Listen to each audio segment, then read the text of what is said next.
মনে প্রাণে যিনি বাংলাদেশকে ভালোবাসতেন, বাংলাদেশের মাটিকে যিনি ভালোবাসতেন, বাংলাদেশের মানুষকে ভালোবাসতেন, এই ধরনের একজন দেশপ্রেমী নেত্রীকে আমরা আজকে হারিয়েছি, যিনি দলের চাইতে দেশকে সবসময় প্রাধান্য দিয়েছেন। উনি দেশের মানুষকে ফেলে কখনো বিদেশে পালিয়ে যাননি। উনি জানতেন যে ওনার বিচার হবে, ওনাকে ষড়যন্ত্রমূলকভাবে জেলে নেওয়া হবে। এটা জেনেও উনি 17 সালে দেশের বাইরে থেকে দেশের বাইরে চিকিৎসা নিয়ে দেশে ফেরত এসেছেন এবং এই চট্টগ্রামে উনি শেষ সফর করেছিলেন। আপনাদের সবার মনে আছে, উনি অত্যন্ত মানবিক নেত্রী ছিলেন। উনি মানবতার জন্য ছুটে এসে এখানে অসহায় রোহিঙ্গাদের পাশে দাঁড়ানোর জন্য সেদিন 2017 সালে এই চট্টগ্রামে থেকে উনি সুদূর কক্সবাজারের আমুতে এবং সেখানে টেকনাফে ছুটে গিয়েছে এবং এরপরেই 18 সালে ওনাকে ষড়যন্ত্রমূলকভাবে গ্রেপ্তার করে ওনাকে জেলে নেওয়া হয়েছিল, যার কারণেই উনি অসুস্থ হয়ে গেলেন। আমরা আজকে এই ধরনের একজন দেশপ্রেমী নেত্রী বাংলাদেশের মানুষ আজকে হারিয়েছে। আমরা আমাদের একটা সম্পদ হারিয়েছি। আমার অনেক স্মৃতি আছে ওনার সাথে, বিশেষ করে যখন 1-11-র সময় উনি আমাকে প্রতিনিয়ত টেলিফোন করতেন যে চট্টগ্রামের নেতাকর্মীদের ঐক্যবদ্ধ রাখার জন্য। এবং আপনাদের মনে আছে সবারই, উনি যখন 2008 সালের 11ই সেপ্টেম্বর তখন মঈনুদ্দিন ফখরুদ্দিন যে ওনাকে জেলে রেখেছিলেন, তখন জেল থেকে বের হয়ে উনি বাংলাদেশে প্রথম সফরটা করেছিলেন চট্টগ্রামে, লালদিঘির ময়দানে উনি বক্তব্য রেখেছিলেন। এবং আপনাদের সবারই জানা আছে 2008 সালের 7 নভেম্বর লালদিঘির ওনার শেষ সমাবেশে, সেদিন 1 মাস পরেও যখন আমাদের একটা নির্বাচন, সেই নির্বাচনের আমাদের কোনো প্রার্থীদের জন্য উনি ভোট চাননি, ঠিক ওনার পিছনে আমি দাঁড়িয়েছি। পুরা বক্তব্যে ওনার পিছনে আমি দাঁড়িয়েছিলাম এবং ওনার সাথে একসাথে একই গাড়িতে সার্কিট হাউস থেকে উনি আমাকে ডেকে নিয়ে গিয়ে লালদিঘিতে উনি নিয়ে এসেছিলেন এবং সেখানে ওনার পিছনে যতক্ষণ বক্তব্য রেখেছিলেন আমি দাঁড়িয়েছিলাম। উনি কখনো ওই সময় চাইলে উনি ধানের শীষের কিংবা দলের জন্য ভোট চাইতে পারতেন। উনি বুঝেছিলেন এই দেশের উপর একটা ষড়যন্ত্র আসছে, এই দেশটাকে একটা করাল থাবা দিয়ে একটা গোষ্ঠী গ্রাস করতে চাচ্ছে, উনি বুঝতে পেরেছিলেন।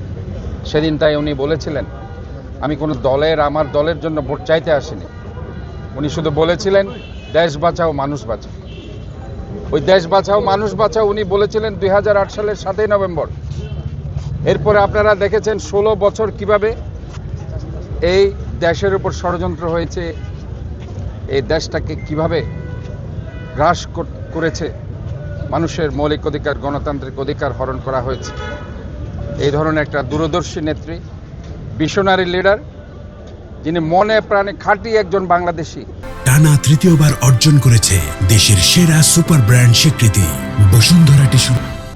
এই ধরনের নেত্রীকে আমরা হারিয়েছি।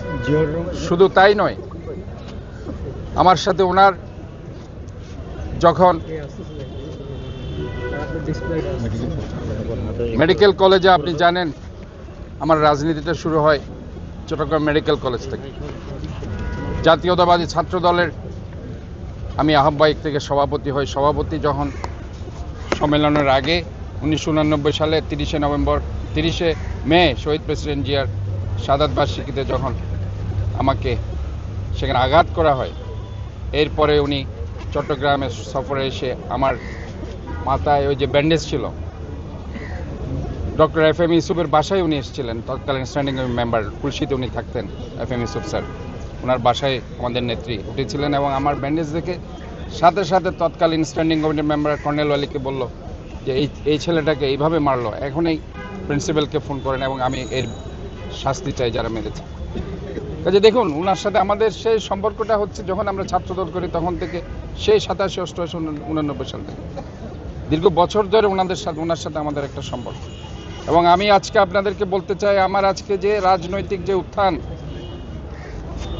আমি একটা থানার প্রেসিডেন্ট ছিলাম, সেই থেকে উনি আমাকে যেভাবে মহানগরের জয়েন্ট কনভেনার, মহানগরের সেক্রেটারি করলেন, মহানগরের সভাপতি করলেন, মহানগরের আহ্বায়ক করলেন, কেন্দ্রীয় বিএনপির সাংগঠনিক সম্পাদক করলেন, সর্বোপরি আমার মেয়র নির্বাচনে উনি এবং আমাদের দেশনায়ক তারেক রহমান যেভাবে আমাকে মেয়র নির্বাচনে দিয়ে আজকে ইনশাল্লাহ আমি চট্টগ্রামবাসীর 70 লক্ষ 80 লক্ষ মানুষের মহান রব্বুল আলামিনের রহমতে এবং ওনাদের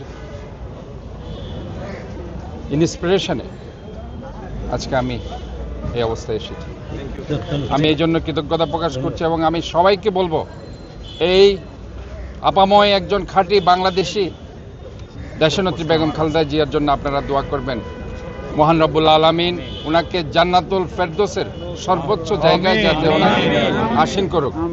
এবং আমরা ব্যক্তিগতভাবে চট্টগ্রাম সিটি কর্পোরেশনে আপনি জানেন আজকে থেকে আমরা শোক ঘোষণা করেছি এবং এই আজকে থেকে 4 দিনব্যাপী চট্টগ্রাম সিটি কর্পোরেশনে আমরা এই শোক আমরা প্রস্তাব করেছি এবং আমাদের মহানগর বিএনপির পক্ষ থেকেও 7 দিনব্যাপী কেন্দ্রীয় অংশ হিসাবে সেটা পালিত এবং আজকে আমাদের দোয়া মাহফিল হবে।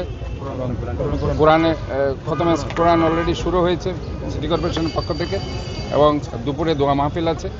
এরপরে 4টার দিকে আবারও আমাদের পার্শ্ববর্তী মসজিদে দোয়া মাহফিল আছে। আমাদের বিএনপির পক্ষ থেকেও এখানে দোয়া মাহফিলের ব্যবস্থা করা হয়েছে, খতমে কোরআনের ব্যবস্থা।